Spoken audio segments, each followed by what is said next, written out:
Dear our colleague teachers, our beloved followers, parents, MZTP staff, all partners of MZTP, leaders in education, welcome once again in Mawe Karambe Teachers TV studio. This is teacher journalist Elke Mukaraje, together with teacher journalist Emmanuel Ilafasha. How do you feel, Mr. Emmanuel? Yeah, I'm feeling good, and you? I'm okay. Okay, yeah. Our today news is going to focus on the campaign launched by MZTP Rwanda in collaboration with all science teachers across 14 districts. The concern of this campaign was a selection of one retired teacher per district who contributed the most in educational career, and from teachers' small contribution, they provide different gifts as a recognition of their contribution in education. Dear our beloved followers, we have different photos taken in different districts. Let us enjoy the album.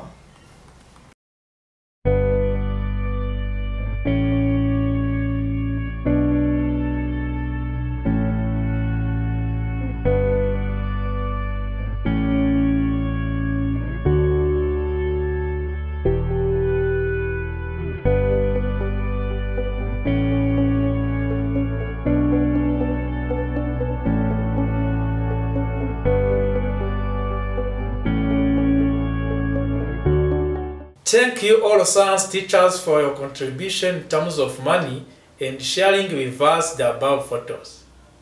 Dear our followers, we have a message of one of retired teachers. He started by thanking AIMS and science teachers. He also explained the link between chemistry and other sciences and how they used to teach it. So, let us listen to him. Je fus professeur de sciences à Ramboura Garçon pendant plusieurs années. Aujourd'hui, je suis pensionné. Je vis en Taguihendo et j'ai épousé une femme rwandaise qui me supporte et je la supporte aussi. Je vous remercie pour cette visite d'aujourd'hui dans le cadre scientifique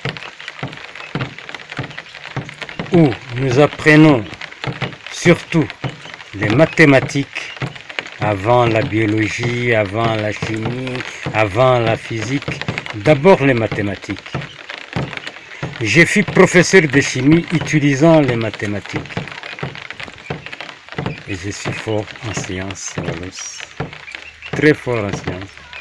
C'est-à-dire, chimie, mélange de toutes les sciences. La chimie est un mélange de sciences. Il faut mettre mathématiques, physique, biologie, tout ça. Je vous remercie pour votre visite. Si un autre jour vous pouvez revenir, que Dieu soit loué. Special thanks to all retired teachers for your great contribution in this tough career of teaching. Guided by Mawe Karambe spirit, some science teachers helped a citizen in Musanze district to recycle mazes. They also discussed how mathematics and sciences can be taught in real life. Let us enjoy the event.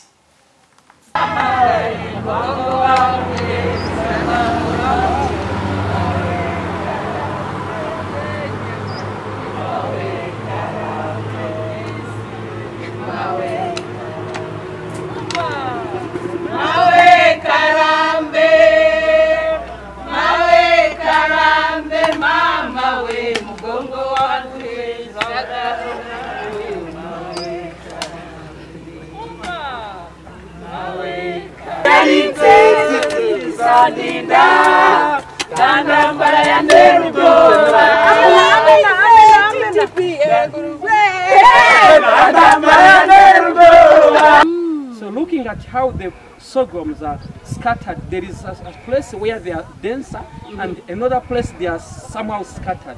So but I can connect like biology, if you plant seeds inside in the soil, the insect may eat them and cause some of the sorghum may not grow. So which may create in a space in between some sorghums. So you may show it to a student to see that there are some denser sorghum and some places there is more, or they are scattered, there is a space, there is a bigger space. And students, just before he goes on, there's that word called density, denser. And we need to remember that even from our physics. So if we're talking about the density of the sorghum on the ground, we'll be talking about a specific area, and we are calculating how many sorghum plants are within that specific area. So if we take 2 meters per square and we want to get the density of the sorghum plants, we'll have to count how many sorghum plants are within that area, and then we can say, for example, the density of the sorghum within a certain space maybe is 100 plants of sorghum for every 2 meter, for every meter square. So density is something that he's talking about, but it's something we learn in physics also. So, but as he says, it can also give us the sense of the scattered diagram. And remember, that has an impact on the quality of the harvest that we get, and perhaps how efficiently you can come to the shamba and actually work on it. So yeah, you have talked about the coefficient and how we can even help students to see, to calculate the correlation coefficient, where if there are 2 more denser, as you said, I was calling it abundant, where there are 2 men at a smaller place, it will help you to draw, that will easy for you to draw a line that will help you to get a calculation, to calculate the correlation coefficient. If it will be closely to 1, which means that sorghum are too very many at a smaller place. If it is closely coming to 0, it means that correlation coefficient that is closely that will be rounding it to 0, it will be telling you that the sorghum or the plants are smaller, are scattered. There is a space which will even will cause the negative impact to the production.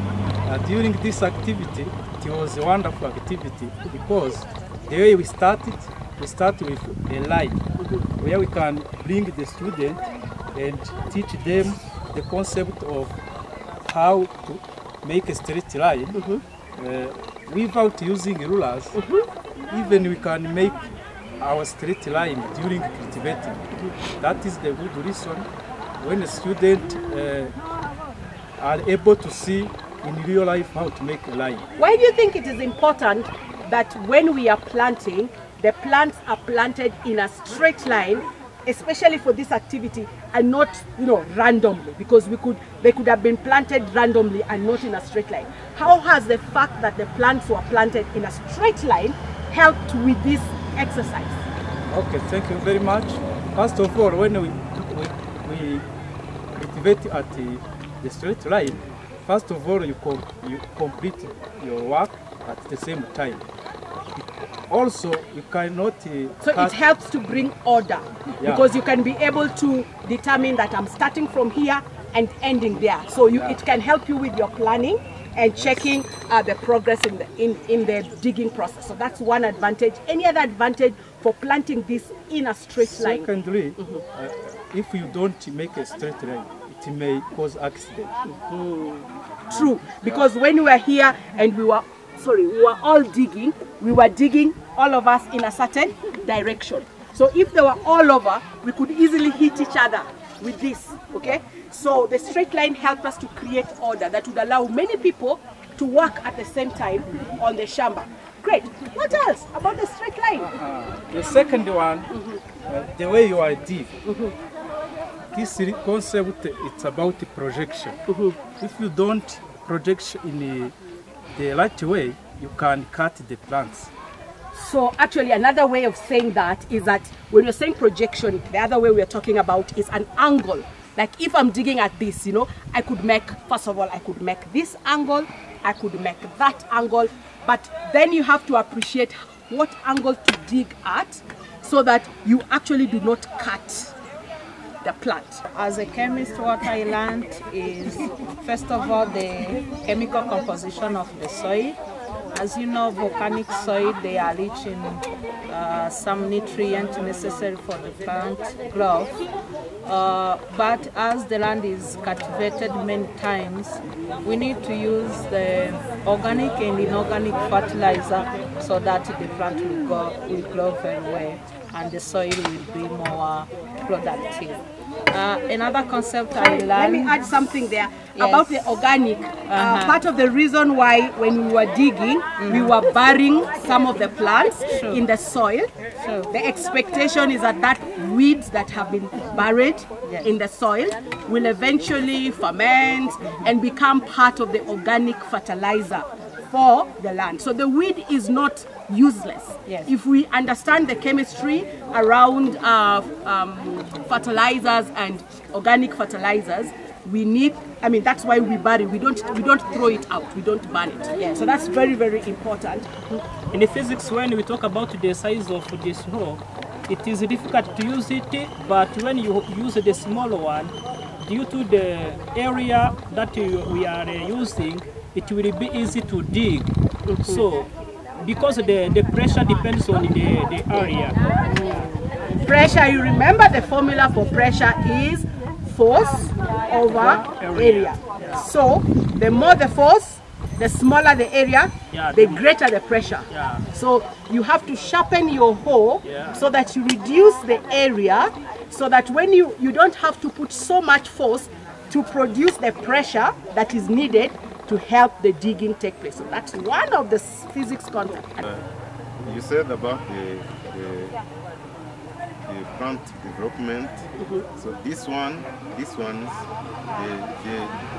through the evolution, we will be seeing all the parts.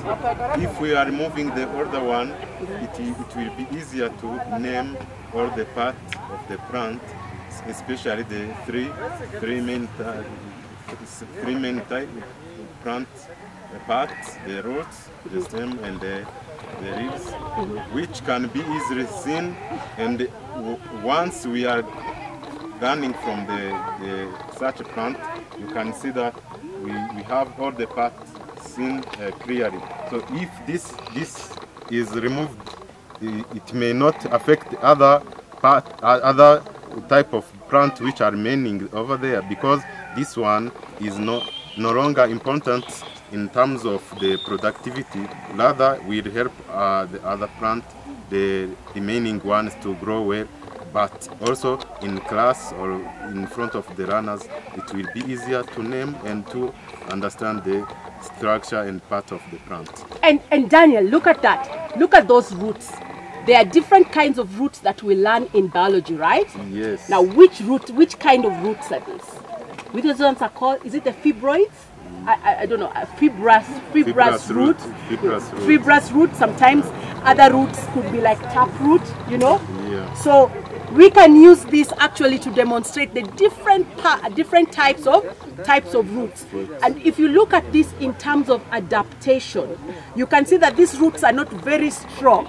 That means that these plants, they are comfortable with getting their nutrients from the surface. You know, they don't have to go too deep to actually get their nutrients. And that's why it is important to actually do what we're doing, so that we support them in getting the soil the moisture from the soil, the nutrients from the soil, the minerals from the soil. Because if it was growing in a dry area, then the roots would really be long and strong, so that they can get the water from below. So this tells us that this soil actually has good nutrients right on the surface, and also moisture right on the surface. So students, you can use this to actually learn about the different parts of the root. So when you go back home, uproot a few roots and find out what kind of roots. But this is fibrous roots, and it means it's not very strong. That's why also when we are digging, we have to be very, very careful, because otherwise you can actually cut the root. You know, one has to be very, very careful because the roots are not very strong.